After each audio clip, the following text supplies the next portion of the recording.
Parte dal Veneto, meglio dal Bassanese, il dibattito dei sindacalisti CISL sul futuro termomeccanico.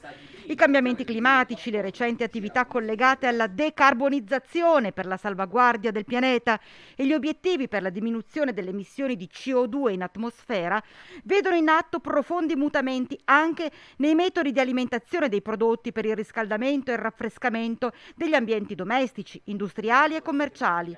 Per questo i sindacati si stanno muovendo per garantire la stabilità occupazionale e la tutela del mondo del lavoro in questo settore, che occupa in Italia 40.000 lavoratori, di cui 20.000 solo nella nostra regione. Il termomeccanico colpisce in pieno 6 regioni del nostro paese. Noi abbiamo sviluppato un coordinamento per fare una sinergia, raccogliere le esperienze e studiare insieme una strategia per poter dare risposte ai cambiamenti che arriveranno e non lasciare indietro nessuno dei lavoratori coinvolti.